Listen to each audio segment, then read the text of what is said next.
All right, Shalom. First and foremost, I'm going to give all the honor, glory, and praise unto Yahweh, Bahashem, Yahweh Shai, Bahashem, Rakak Wadash. I'd like to give double honors and respect to the elders and to the apostles of Great Millstone. Peace and blessing to the Akim that are preaching and teaching with all truth and sincerity. And unto the men, women, and children that are listening and learning. And unto the Bayat, the Dawadah, the elect house of David that is scattered abroad. I give you my utmost and sincere salutations. All right? You're out here on the highways and byways to get the let out. We're going to start off with Habakkuk. It's going to be Habakkuk chapter 2, verse 12. Salakia. It's a little windy out here and I got the sun in my face, so bear with me. Habakkuk chapter 2, verse 12, and it says, "Woe to him that buildeth a town with blood, and establish a city by iniquity." All right, so America has a very, very dark history about bloodshed, slavery, colonization, rape, robbery, and murder.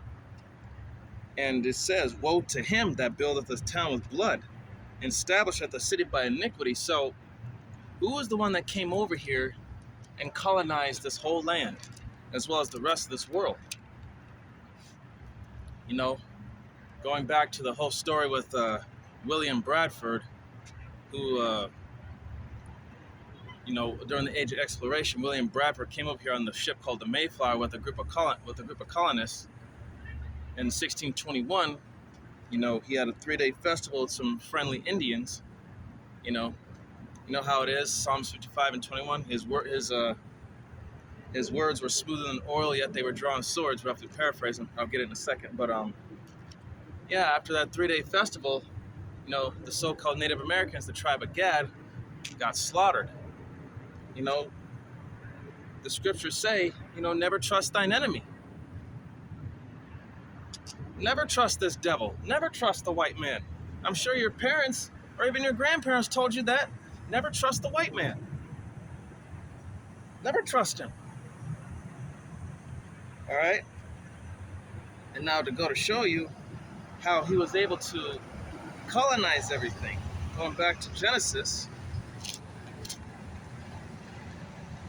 chapter 27. Genesis 27 and verse 39. "And Isaac, his father, answered and said unto him, Behold, thy dwelling shall be the fatness of the earth, and the dew of heaven from above."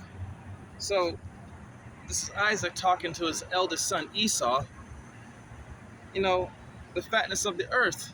Esau, Edom, the so-called white man, the white people in general, they own the majority of the world, of the land. They have the best land, the best resources. They have the best of everything in their possession right now. Well, everyone else is just given a dimmed down portion. GMOs and the plants, the food, anything everywhere on this world, in this world, that Esau Edom has gotten his grimy paws on, has been contaminated. All right, and the dew of heaven from above. All right, so with this technology, he's able to go up into the skies, with these planes, these satellites. All right, and it's it's like a page turned on me. All right, so verse 40, "And by thy sword," and the sword being the weapon, and Esau's weapon is the technology, the military. "And by thy sword shalt thou live, and shalt serve thy brother. And it shall come to pass, when thou shalt have the dominion, that thou shalt break his yoke from off thy neck." And during the time of the dark ages of the Byzantine Empire, after roughly 1,000 years, Esau Edom was in the Caucasus Mountains of Georgia, Russia. During that period of time, 1,000 years, Esau was nothing. He was just a cave dweller. And the word Caucasian means cave dweller. You can look that up for yourself. And, after 1,000 years were up, the devil was loosed a little season. And that's when he came back with, taking over everything. All right? And, let's see here. I'm going to get this one because this is verse 41. And Esau hated Jacob because of the blessing wherewith his father blessed him. And Esau said in his heart, thy days of mourning for my father are at hand, then will I slay my brother Jacob. So Esau has a perpetual hatred for his brother Jacob. A perpetual hatred. In fact, let me get the book of Ezekiel. Oops, sorry, I skipped it. This is going to be Ezekiel chapter 30. Ezekiel chapter 35, verse 6. And it says, therefore, as I live, saith the Lord, Yahweh Ba'ashem Yahushai, I will prepare thee unto blood, and blood shall pursue thee, since thou hast not hated blood, even blood shall pursue thee. So, verse 7, and it says, thus I will make Mount Seir, Esau Edom, most desolate, and cut off from it him that passeth out, and him that returneth. So, all the bloodshed around the world, from colonization, rape, robbery, and murder. Esau Edom, when he goes into other people's lands, he says he's there for humanitarian reasons. Bullshit, you're there for the resources. And the only way to get to those resources is you gotta conquer the people that own it, and then claim it for yourself. In fact, let me get that one scripture I said in the book of Psalms.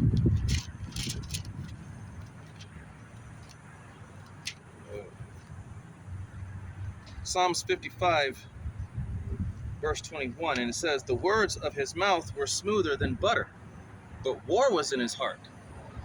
His words were soft to the north, yet they were drawn swords. So Esau Edom, he's crafty. He knows how to speak smoothly to get you to trust him. He'll comfort you with smooth words to get you to drop your guard. And then once he draws you in, hey, and that's when he takes you, man. War is in his heart. War is always on his mind. All right. I'm gonna go back to Habakkuk real quick. Habakkuk chapter 2, starting at verse 5. Yea, also, because he transgresseth by wine, he is a proud man, neither keepeth at home, who enlargeth his desire as hell, and is as death, and cannot be satisfied, but gathereth unto him all nations, and heapeth unto him all people. So Esau Edom, he's the personification of death, destruction. He's the son of perdition, that man of sin. And he's been revealed in this time. Esau Edom, the so-called white man, and gather unto him all people and all nations. He's greedy. He wants to take everything and everyone for himself. He wants to have total control over everyone and everything. Verse 6, shall not all these take up a parable against him, and a taunting proverb against him, and say, woe to him that increaseth that which is not his? How long? And to him that ladeth himself with thick clay. So again, Esau Edom constantly is always taking away from others and claiming it for himself and say, oh, this belongs to me. Oh no, we're the original people of this land. And it's where it says, and he laden himself with thick clay. That's the wealth, money, resources. That this man is just wicked all across the board. He's just greedy, deceitful. All right, going back to Psalms, there was one scripture I wanted to get here. This is the book of Psalms, chapter 49. Let me get it real quick. 49 and verse 11, and it says, their inward thought is that their houses shall continue forever, and their dwelling places to all generations. They call their lands after their own names. So once again, when Esau Edom colonizes a certain land, rape, robbery, murder, he calls the land after his own name. That's how, when you surname something or someone, that means it belongs to you. That's your property. Like with Africa, that's not what Africa was called back in the day, but it is named after a Roman general named Leo Scipio Africanus. And the same thing with Asia, who is Leo Scipio Asiaticus, who is also a Roman general and the younger brother of Africanus. And there's so many other but you get the point that I'm making here. He's a colonizer, and the word colonize means to settle or to establish. To build up in a place that's not yours really to begin with. Set up your own ways, your own way of life, your philosophy and indoctrination. And that's what Esau Edom did. Alright, I'm gonna go to Isaiah. Here. This is gonna be Isaiah chapter 10. Isaiah chapter 10, verse 1, and it says, "Woe unto them that decree unrighteous decrees, and that write grievousness which they have prescribed." These crooked ass laws. Why do you think they call it criminal law? It's basically meant for criminals such as themselves, Esau Edom, to get away with shit. And it's in this court system, the justice system overall is meant to keep the Israelites down. And it says here,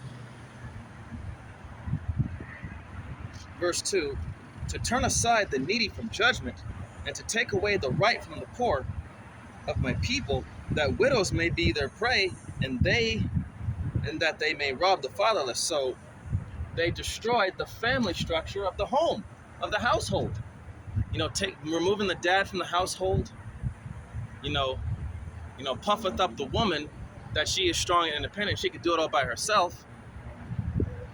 Got the Israelite woman all out of order. And you can look this up through a book called the William Lynch Letter. Basically, Esau Edom's pimp book of how he pimped out our nations, our women, the children, and the men. All right.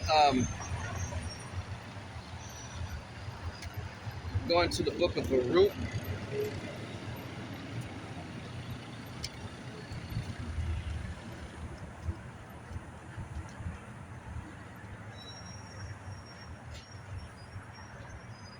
This is Baruch chapter 3.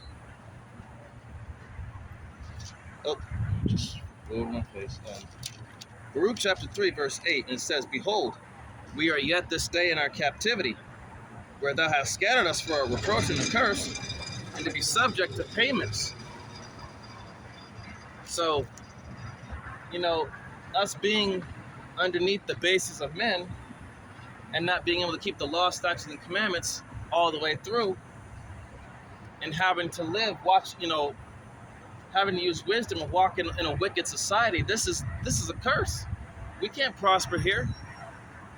And being subject to payments. Your house note, rent, car payments, phone bill, electricity bill, water bill. The word employment means slavery. This shit ain't over. You're not free. When you go to work and you get your paycheck, that paycheck goes right to bills and to the basic necessities you need of life from the grocery stores, and what little you have left over, I might as well not even gotten paid, right?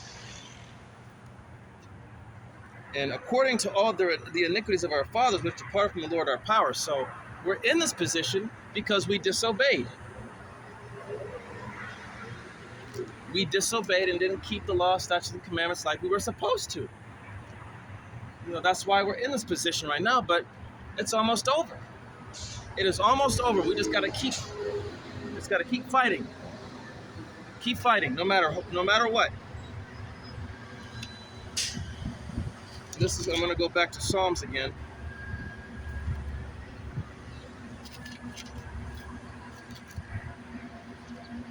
It's gonna be Psalms chapter 37, starting at verse 32. And it says, "The wicked watcheth the righteous and seeketh to slay him." So, sorry that the sun's in my face, but the wicked watch us constantly every day, just always on the prowl, always trying to find a way to make us slip up so they can catch us. And you got the modern day centurion, which is the police force.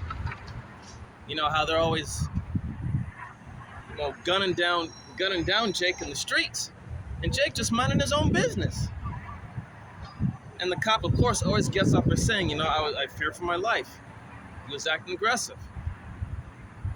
It's just all part of their Edomite supremacy. Just to have that power to do what they want and get away with it.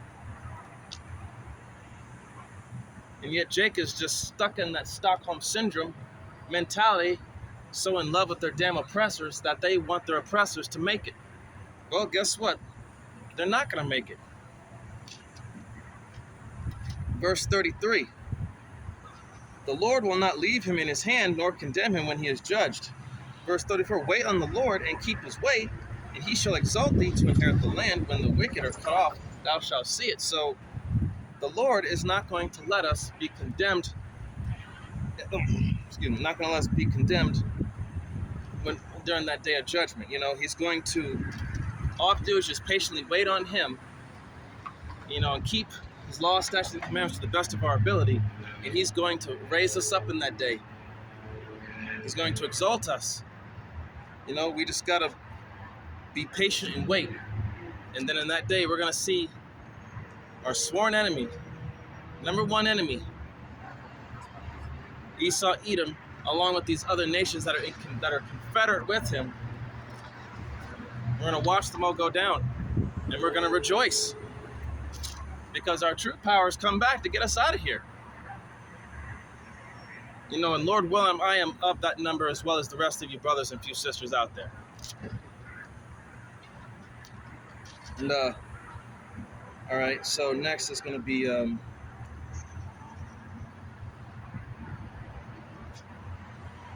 going to get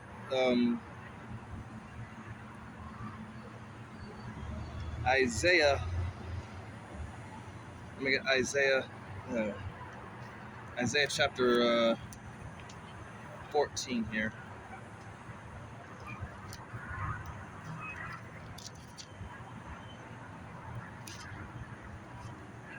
Slakia. Isaiah 14. Here we go. 14 and verse 13.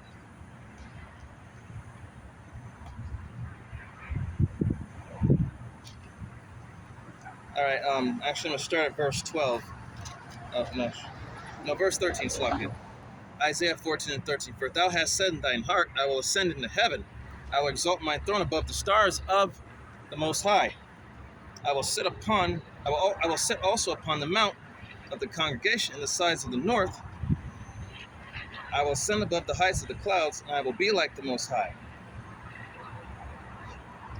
So, because with Esau, Edom being in power, thinking that since he's at the top of everything, he thinks that no one, he's untouchable.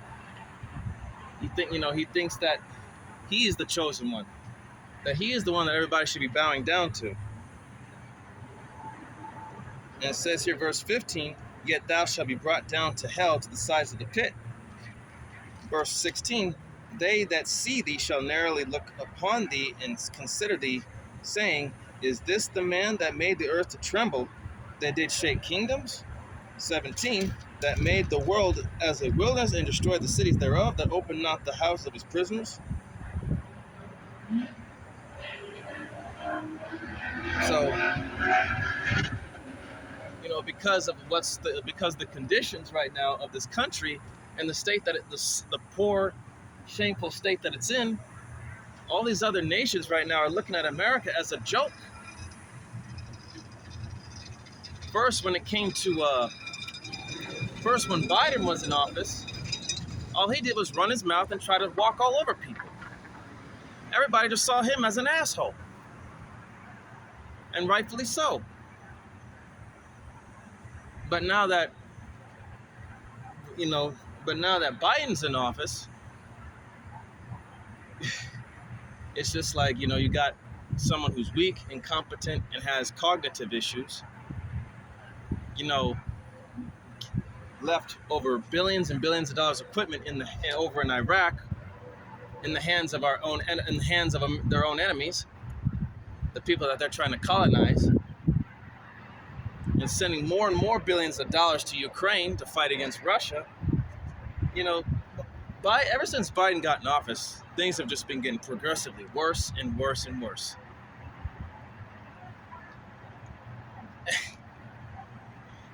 And the people, now the people are starting to see it. Like, our people are starting to wake up and realize that, they made a mistake. But either way, even if you did vote for Trump again, it was eventually it wouldn't stop the fall of this place. All right, so I'm gonna go to Galatians here.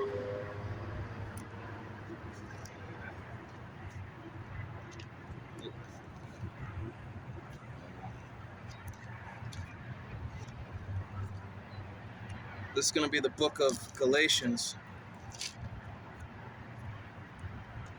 It's going to be chapter Salakia. It's going to be chapter 6, verse 7. Chapter 6, verse 7. And it says, "Be not deceived. The Most High is not mocked, for whatsoever a man soweth, that shall he also reap." So, all the wicked deeds and the atrocities that Esau Edom has committed, it's gonna come right back to bite him in the ass, and righteously, because the Yahweh B'Shem Yahushai is gonna use this man's beast system and his own people to bring him down. A house divided cannot stand, and Satan against Satan. Because these. The modern day Egyptians are the Edomites, and they're starting to see the bullshit of their leaders, and they're tired of it. Esau's tired of Esau. Verse 8. "For he that soweth to his flesh shall of the flesh reap corruption, but he that soweth to the Spirit shall of the Spirit reap life everlasting." So, it's again, roughly paraphrasing. Though we walk in the flesh, but we do not war after the flesh. So we're here to reap life everlasting, being in the Spirit, being spiritual people, as we're supposed to be. We're not supposed to be carnal. We're not supposed to indulge in the abominable delicacies of this world. This society is sick. This place is sick, and it's not for us. We can't prosper here. We can't. But if you sold your soul to achieve that fame and glory, being a sellout, yeah, sure, you're a child of the world, a child of Satan. You follow after your father, the devil. Ye are of your father, the devil. Roughly paraphrasing. So, if you're a success in this world, you're with Satan. You're with the devil.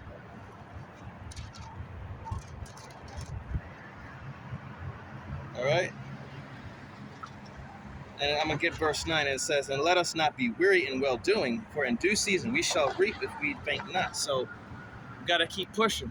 No matter how hard it gets, no matter what you're going through in life, you got to keep pushing out this truth. You got to get it out there. Ecclesiastes chapter 2, verse 1, "My son, when thou come to service the Lord, prepare thyself for temptation." So there's going to be some hells that you're going to go through. You have to endure and be wise. You got to use wisdom. All right. Go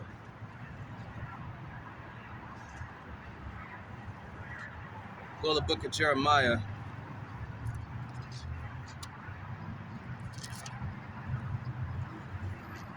This is going to be the book of Jeremiah, chapter 50.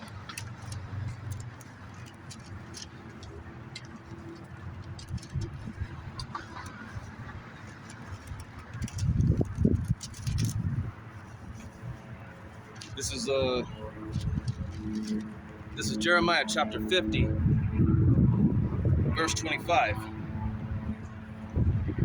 The Lord hath opened his armory and hath brought forth the weapons of his indignation, for this is the work of the Lord Yahweh hosts in the land of the Chaldeans. Verse 26, come against her from the uttermost border, open her storehouses, cast her up as heaps, and destroy her utterly, let nothing of her be left. And that's talking about those ICBMs. You know, these other countries like Russia, China, Iran, North Korea, they got nukes. You know, these weak nations are standing up.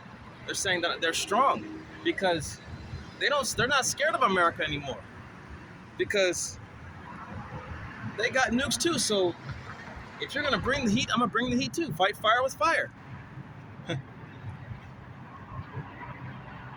All right. So the thing is that America represents, through the spirit, Babylon, Rome, Egypt, Sodom and Gomorrah. It represents all those ancient nations. And we're going to go to the book of Daniel to prove that. This is going to be the book of Daniel, chapter 7.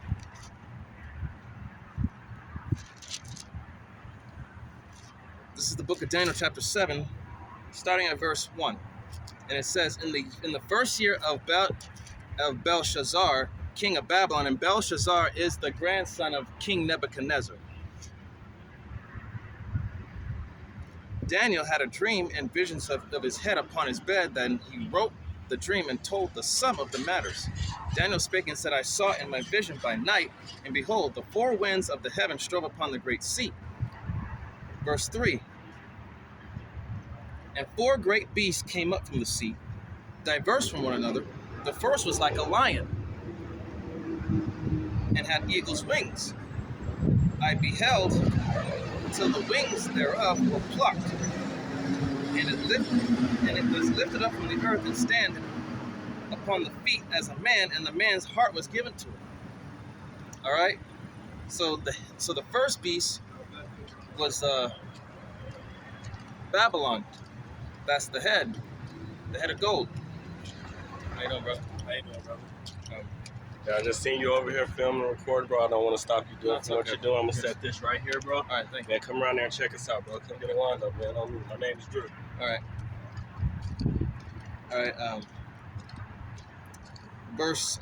So the lion with the eagle's wings, that was the Babylonian Empire. The first head was Nebuchadnezzar. He was the ruler at that time. All right. Verse 5. And behold, another beast, a second like to a bear, and it raised itself upon one side, and it had 3 ribs in the mouth of it, between the teeth of it. And they said thus, arise and devour much flesh. And that was the Medo-Persia Empire that took over after Babylon. All right, in verse 6, and at this I beheld, and lo, another like a leopard, which had upon the back of it 4 wings of a fowl. The beast had also 4 heads, and dominion was given unto it. And that leopard was the Greeks. And dominion was given unto it. That means that Greece had dominion through the leadership of Alexander the Great. You know, he was a Greek general let's see. You can look up that account in the book of Maccabees. In fact, let me get it. Maccabees.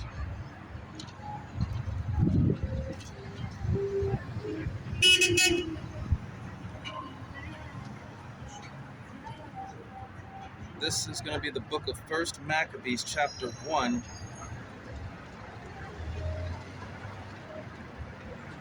First Maccabees, chapter 1.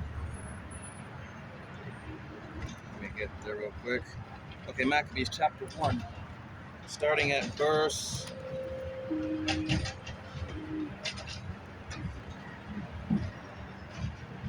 Let's see, it says, okay. Yes, First Maccabees chapter 1, verse 7. So Alexander reigned 12 years and then died.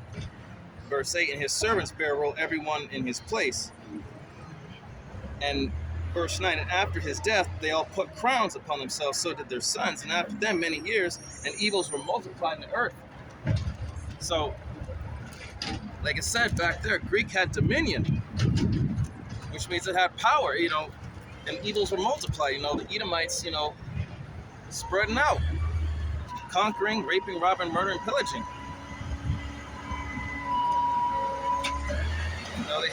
They had that power. All right. Verse 7. After this, I saw in the night visions, and behold, a fourth beast, dreadful and terrible, and strong exceedingly, and it had great iron teeth. It devoured and brake in pieces and stamped the residue with the feet of it, and it was diverse from all the beasts that were before it, and it had 10 horns.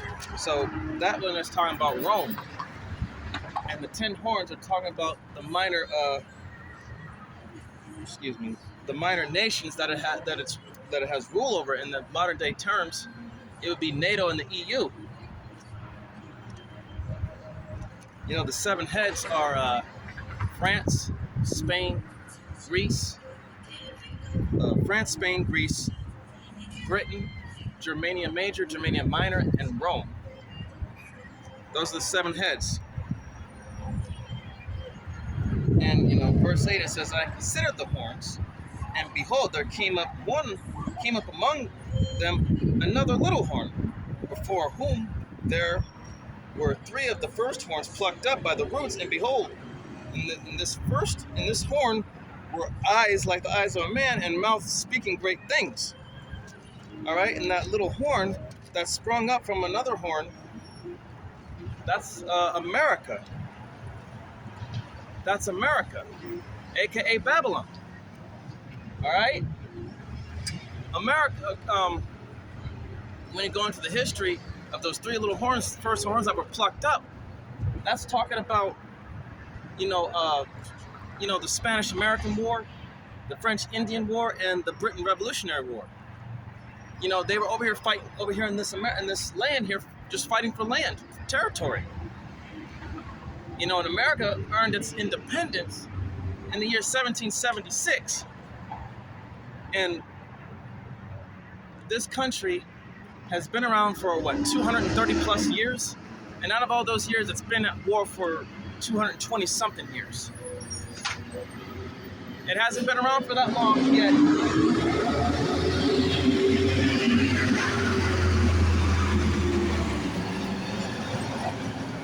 And yet this country's philosophy, one of this wicked place's philosophy is war. And that's a moneymaker for the international bankers, the wicked elites that are ruling the top 13 families. War is that moneymaker.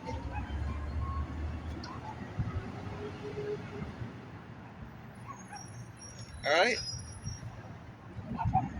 So, how does America spiritually represent Egypt? If you look up the word Egypt, it goes back to the word bondage, slavery. Like I said before, you're not free here. You're employed, which means you're enslaved, which means you work for somebody. And they reap the rewards and the benefits off of your blood, sweat, and tears of labor. Like I said, then they'll give you a paycheck that's just good enough for you to get by. Bills, basic necessities, and then whatever you have left over, you just keep it as pocket change. And not only that, but where I'm at, the city I'm in, certain buildings, like the Luxor, shaped like a pyramid in Egypt. And you got the Sphinx, the head of a man, the body of a lion. Abominable shit. It's the idolatry of this place. You know, in the Ten Commandments, you know, it says, thou shalt have no other gods before me. That's the first one, right? So you got people worshiping false idols made of wood and stone. And you got people building, you know, making buildings that are shaped a certain way that give you an idea of like, okay. And let's see, and how does this place represent Sodom and Gomorrah? Well, look up the word sodomy, or Sodom, goes back to the word sodomy, anal sex, that's abominable.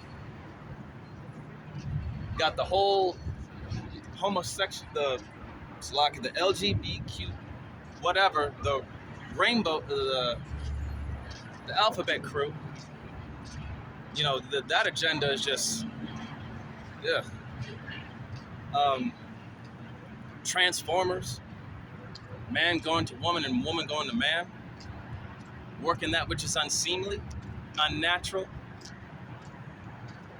You know, this place is just, it is filthy. The air is filthy, the food is filthy, the water is filthy, the animals are filthy, the land is filthy, the people are filthy here. Everything here is filthy. Everything here is fucking filthy. All right, I'm gonna go to, Rome. Look at the, you got, democracy goes back to the Greeks, but if you look at it now and how the judicial system is set up, it's, and not only that, but the pagan holidays, like so-called Christmas, which goes back to Saturnalia, which was a Roman pagan ritual of, you know, a whole bunch of people getting together, having mirth, partying, and doing all sorts of abominable things. You got the plebeians, and you got the patricians, the weak, the rich and the poor. The patricians are what are known as Republicans today. The plebeians are the common folk, the Democrats. And Rome, back in the day, was a democracy. And we're in modern day right now. Biden. Democracy. So, and then you got the, just this place, man, it's just terrible. And not only that, but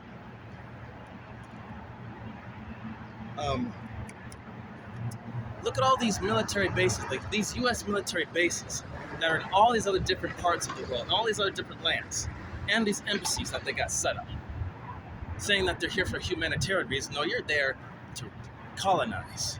You're there to take over and take away from them. Just like how it was back with the Roman Empire. Whenever the Romans conquered a land, they would colonize and indoctrinate those people into their ways and make them a part of Roman citizenship.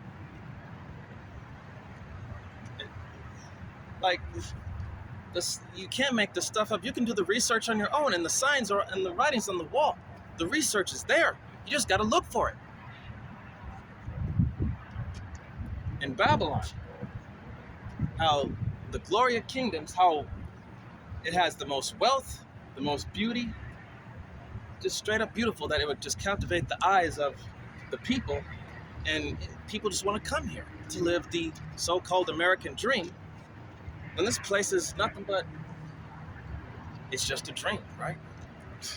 People wish they could live the dream of the high life and this and that, but this place is a fucking nightmare. This place is a fucking nightmare.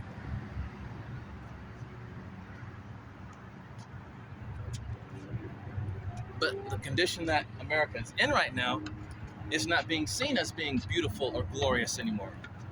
It's being revealed as a fucking trashy ass whore.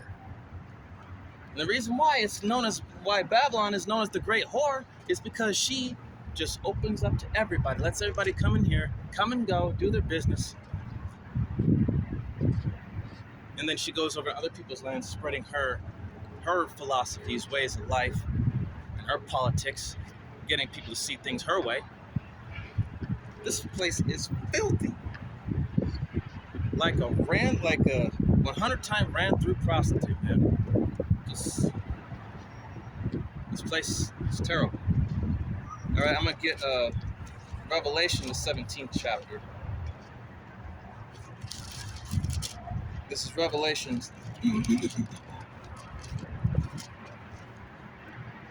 chapter 17, starting at verse 1. And there came one of the 7 angels which had the 7 vials, and talked with me, saying unto me, Come hither, I will show you unto thee the judgment of the great whore that sitteth upon many waters. Like I said, all these military bases and embassies all over the world, colonizing, trying to settle, to establish a way to live in that place, but it really don't belong to them. All right, verse 2, with whom the kings of the earth have committed fornication with, and the inhabitants of the earth have been made drunk with the wine of her fornication. And that wine is the philosophies, and the fornication is that spiritual adultery, taking on after her ways, turning away from the true power, Yahweh Ba'Shem Yahweh Shai, worshiping,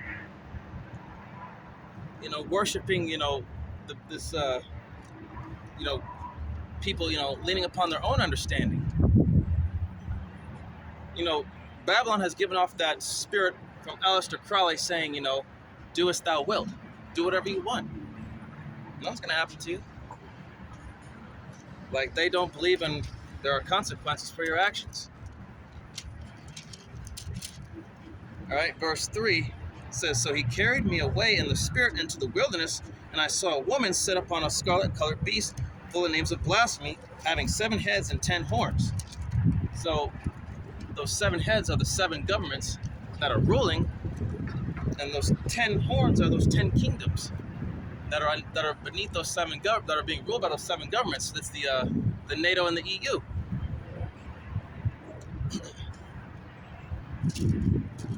Verse 4, and the woman was arrayed in purple and scarlet color, and decked with gold and precious stone and pearls, having a golden cup in her hand, full of abominations and filthiness for her fornication.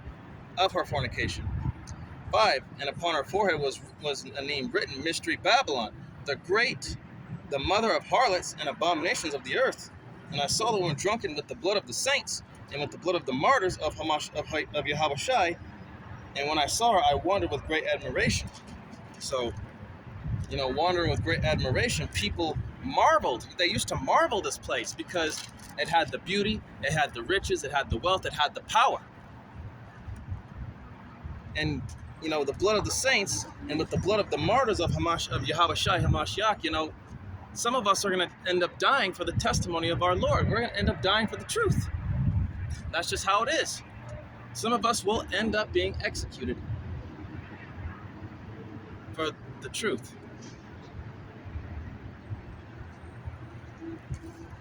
All right?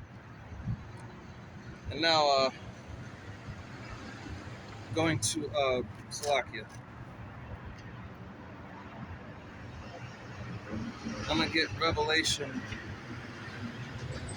18 and 4. Revelation chapter 18, verse 4, and it says, And I heard another voice come from heaven saying, Come out of her, my people, that ye be not partakers of her sins, that ye receive not of her plagues. Verse 5, For her sins have reached unto heaven, and the Most High hath remembered her iniquities. Verse 6, Reward her, even as she rewarded you, and double unto her according to her works, and the cup which she hath filled to her double. So, come out of her, my people, be ye not partakers of her sins. That's talking about to spiritually separate yourself from this place, because the word holy means to be separate. So we are to be a holy nation. We are to be separate from this society. This society, like I said before, it's not for us. It's not for us Israelites. This place it's a shithole. And her sins have reached up into heaven. She blasphemed the Most High, his people, the angels. Babylon has gone above and beyond. That's why the Lord is so angry. And, he's going to come back to save his elect, and he's going to burn this bitch. Rightfully so. And after all the horrible atrocities that she's done, it's going to be a recompense unto her. Do unto others as others do unto you. So she's going to get double the payback. All right, so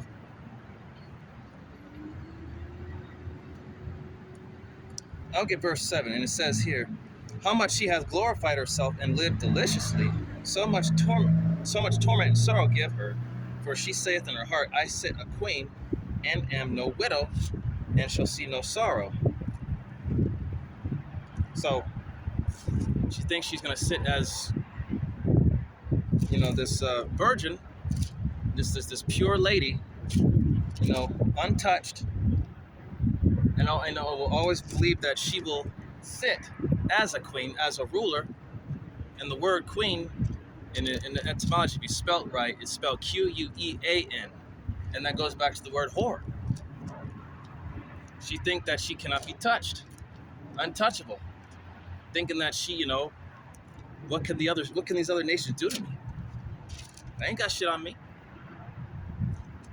Verse 8, therefore shall her place come in one day, death and mourning and famine, and she shall be utterly burnt with fire, for strong is the Lord Yahweh Hashem Yahushai who judgeth her.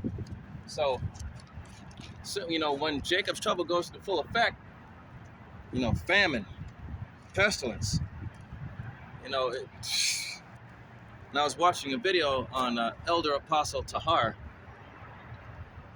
and he said that in the year 2023, when hyperinflation kicks in, and these food shortage, these hyperinflation, when it kicks in, and these gas prices and prices of these establishments and these grocery stores, once they get so high, it's eventually going to get to the point where people are going to lose it. And, that's when, Lord willing that,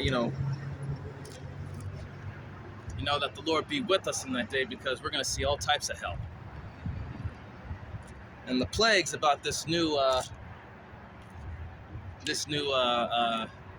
virus, I should say, the new V that's going around,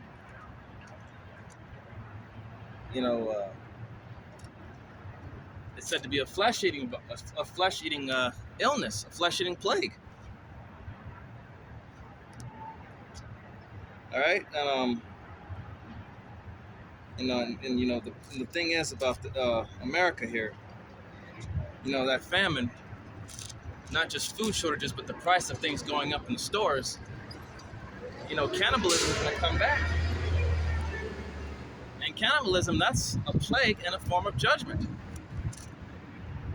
Eventually it's going to get to the point where you're going to be seeing people eating people. If you haven't seen it already, you're going to see it.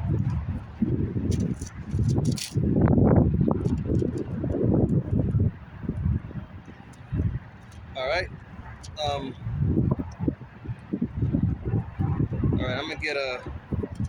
I'm gonna go to Amos chapter 9 real quick. Gonna be Salakia.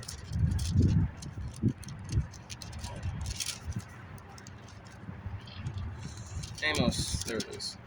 Amos in chapter 9, verse 2. And it says,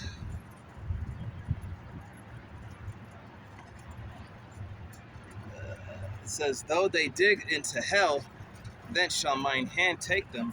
Though they climb up to heaven, thence will I bring them down. So, in the midst of all this hell that's about to break loose on earth, these wicked rich elites, along with these top CEOs, politicians, and such, hell, even some of the celebrities, they're going to be hiding in their $1 million bunkers, living all comfortably while they watch the chaos unfold on the outside world. And some of them are going to try and escape to their space station. They're going to do whatever they can to try and escape the judgment of Yahweh B'Shem Yahweh Shai. It's just not going to happen. And he's going to use his prophets. He's going to use his elect to do.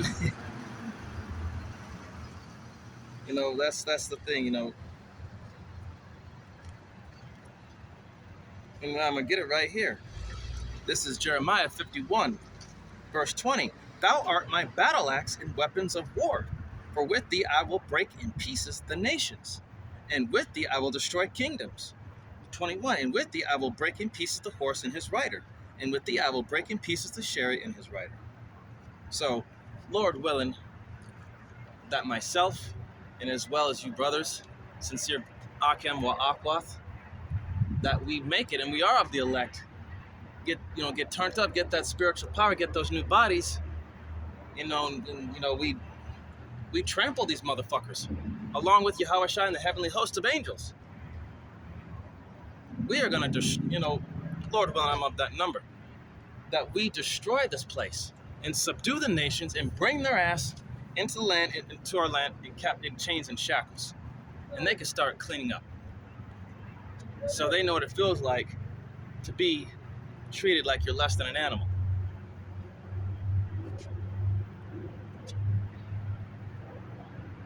All right, we're gonna go to let's see here.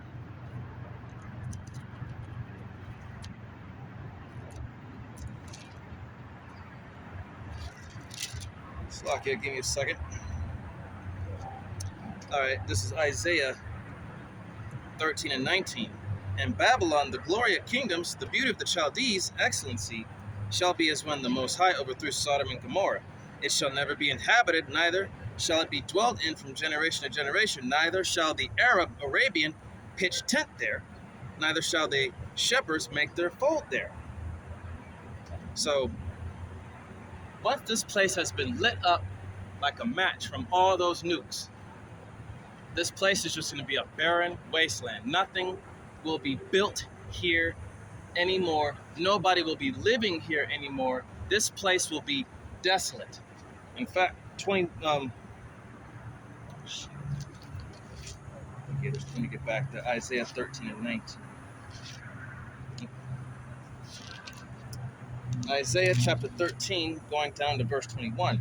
But wild beasts of the desert shall lie there, and their houses shall be full of doleful creatures, and owls shall dwell there, and satyrs shall dance there. And the wild beasts of the island shall cry in their desolate houses, and the dragons in their pleasant palaces. And her time is near to come, and her days shall not be prolonged. So America right now is on borrowed time. And that time it's running thin real quick. These elites know that America will be no more soon. They know it. And they know they're going into slavery. They know it. All right. We're going to go to the book of Revelation, the 13th chapter. All right, this is the Revelation chapter 13, verse 9. And it says, if any man have an ear, let him hear. 10. He that leadeth into captivity shall go into captivity. He that killeth with the sword must be killed with the sword. Here is the patience and the faith of the saints. So, all these nations that had us in captivity through the use of the sword, he that leadeth into captivity shall go into captivity. He that killeth with the sword must be killed with the sword. So everybody is going to get, all these heathen nations, and of course the main one, Esau, Edom, they're going to get that righteous recompense.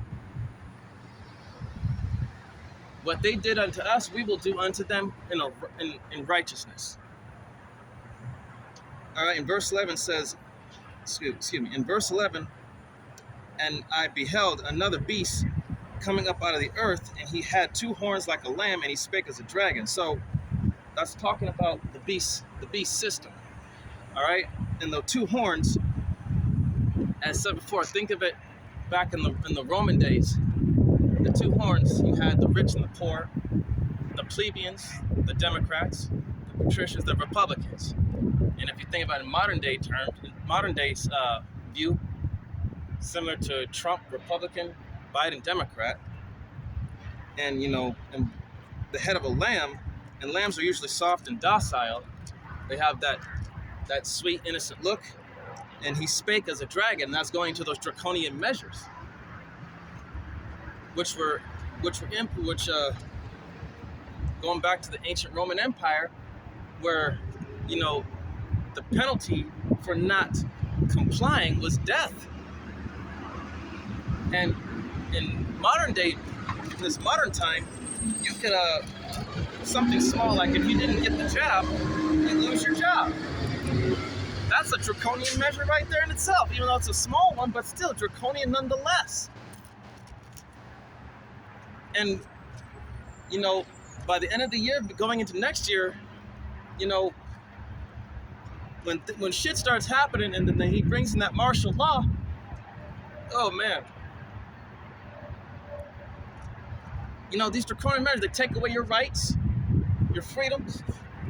What does Klaus Schwab say? You will own nothing and be happy.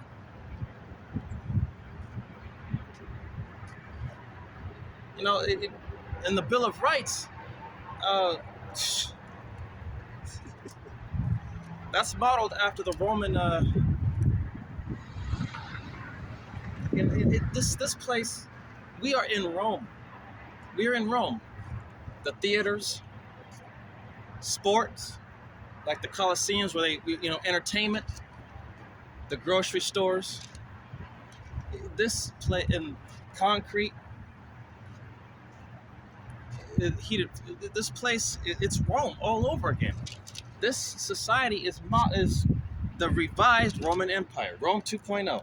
Best way to put it. All right, going back to it's a little windy, even though it's hot out here. All right, verse 12, and it says, and he exercises all the power of the first beast before him, and he caused the earth and them which dwell therein to worship the first beast, whose deadly wound was healed. And that beast whose deadly wound was healed, that's talking about the first beast of it, which was the Roman Empire. And in this modern empire, America, exercises the power of the Roman Empire from back then. The laws, the law, and just the Roman, the laws of the Roman Empire. It's obvious. It's right in front of your face, hidden in plain sight. It's right there, but you're just not seeing it. All right. Verse 13. And it says, and he doeth great wonders, so that he maketh fire come down from heaven on the earth in the sight of men. And that's going back into that fire coming from earth, those explosions from the atomic bomb. Nagasaki and Hiroshima. Hiroshima and was it Nagasaki as well? And you also had Bosnia and Kosovo. When they saw the power of those atomic bombs, that put the people in fear of Esau, because he has that power. His blessing is the sword. In 13, and it says, that's what caused the people to fear him. Verse 14, and deceiveth them that dwell on the earth by the means of those miracles, which he had power to do in the sight of the beast, saying to them that dwell on the earth, that they should make an image of the beast, which had the wound by the sword and did live. And deceiveth them that dwell on the earth by the means of those miracles. Esau, he uses science over the Bible. don't get it twisted. Science goes back to, it just means to know. You want to gain knowledge. But his pseudoscience in thinking that he could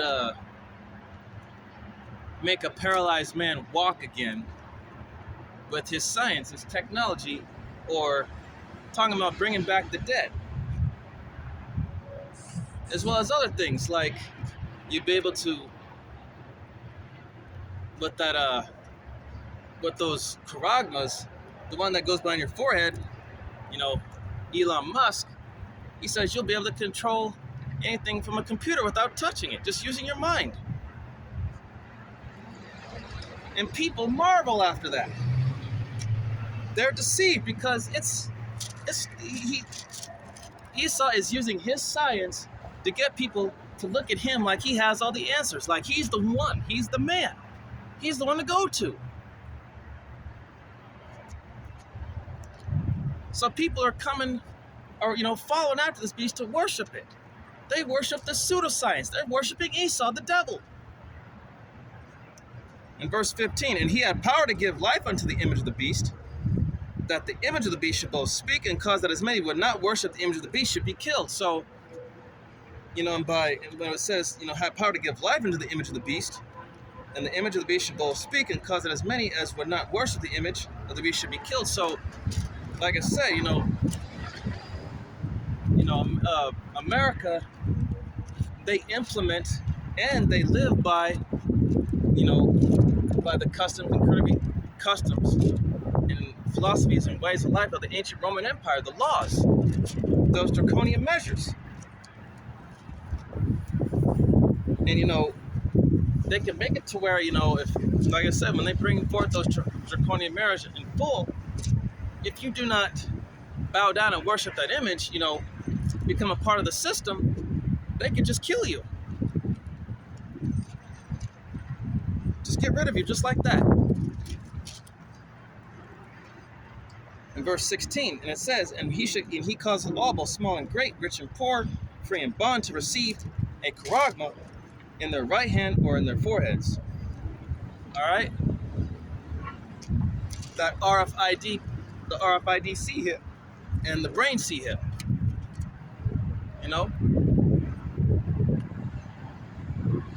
Get that digital bug. That's what I refer to it as. If you take that charagma, man, it's over. Because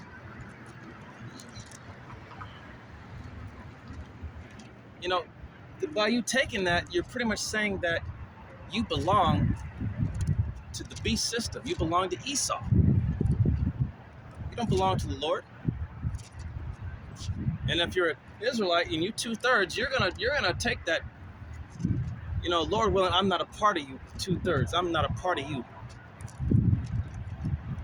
And I pray, Lord willing, that I do not bow down, take the C jab, or that charagma, that digital bug.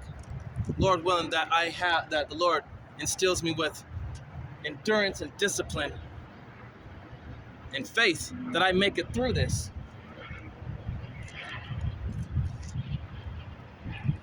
All right, verse. So rich and poor, free and bond. It doesn't matter whether you're rich and famous, or a nobody, a bum on the streets, rich, or you're poor, or you're free in the open world, or even in prison. You're gonna eventually have to take that C hip, because if you don't, they could either just keep you where you are, or just cast you out of society as a whole, let you die out in the wilderness, or they could just go ahead and kill you. In verse 17, and that no man might buy or sell, save that he had the charagma, or the name of the beast, or the number of his name. So you're not going to be able to buy, sell, or trade. You're not going to be able to work without that charagma. You're not going to be able to go into a grocery store or another establishment without it. You're not going to be able to do anything in this society without that charagma. Verse 18, here is wisdom. Let him that hath understanding count the number of the beast, for it is the number of a man, and his number is 600 6. And you see 666 all around. It's hidden in plain sight. You got the number 6 on the Disney emblem, and the whole thing with the Build Back Better. And the signs are everywhere. You just gotta look and understand. If you have the eyes to see and the ears to hear. And when you look at the word mark, it goes back to, it's like a, if you look it up in the blue letter, I think it's Karagma, and it'll say like an incision, a branding. So this man wants to cut your skin open and to put something in you and to claim ownership over you. That's Esau Edom's end goal. And he's looking to take as many people as he can with him because he knows he's going down. And there's not a damn thing he can do to stop it. Alright, that concludes the camp for today. How they say God bless America will Yahweh B'Hashem Yahweh Shai damns America. And with that, I'd like to give all honor, glory, and praise unto Yahweh B'Hashem Yahweh Shai B'Hashem Rakakadash. Double honors and respect to the elders and to the apostles of the great millstone. Peace and blessing to the Akim that are preaching and teaching with all truth and sincerity, and unto the men, women, and children that are listening and learning, and unto the Bayath the Double the elect house of David that is scattered abroad. I give you my utmost and sincere salutations. See you on the next lesson, Lord willing. Kwam Yasharala wa Ababa Shalom. Barakatham.